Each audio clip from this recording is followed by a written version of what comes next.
We're sort of at this point in time that we never thought we'd get to.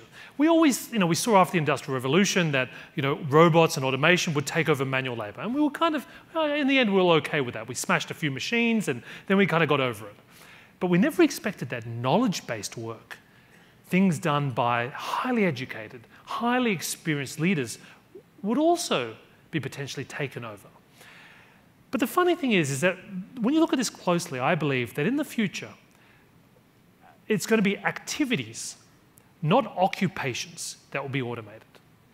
And what I mean by that is it doesn't matter if you're the CEO or a member of the board or somebody in a factory, there's going to be parts of your job that will be taken over by algorithms in the future. But the job itself may still exist, but in different ways. And if anything, if you see what's happened in the legal world, as we had more e-discovery and AI, what's actually happened is that we've actually been hiring more lawyers and more interns, because as the cost of discovery has gone down, more judges have audited, and actually the use of technology in this area has increased the total use of this total activity, requiring more people. So it's too early to really say the overall impact on jobs. But this is the thing I want you to remember. We're going to have to make the shift as leaders and for the rest of your teams from doing work to designing work. There was this 21-year-old kid I heard about recently. He got all these parking fines in England. And his mother was like, listen, you've got so many fines, that's it, I'm not going to pay for them, you're going to have to get a summer job. He goes, I don't want to get a summer job, I'm going to write some code. So he wrote some code that automated him getting off all the fines.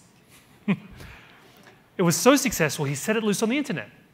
And the last 12 months alone, this little piece of software called Do Not Pay has overturned 160,000 parking fines in London and returned $4 million back to people. Someone should give this kid a job, because he's the best ultimate example of what a future leader is. Somebody who leverages technology to not just try and do things, but to design work to be more efficient, more productive, leveraging technology.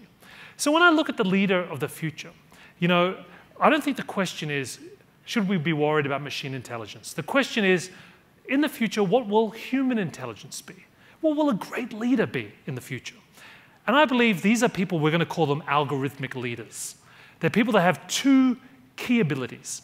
First is the ability to have a true insight into what makes us human, and empathy into how to connect with other human beings. And this is going to be important, especially for all your kids who are constantly on their phones, who've forgotten how to talk to people. We can't lose touch with how to connect with human beings. But the second thing we're going to need is a flair for computational thinking. And what I mean by that is not we're all going to have to go to school and learn how to program. What we are going to have to learn how to do is understand how computers solve problems. Because increasingly in our role as leaders, we're going to have to manage using real-time data, about using platforms, using systems to help ourselves make smarter, faster, better decisions.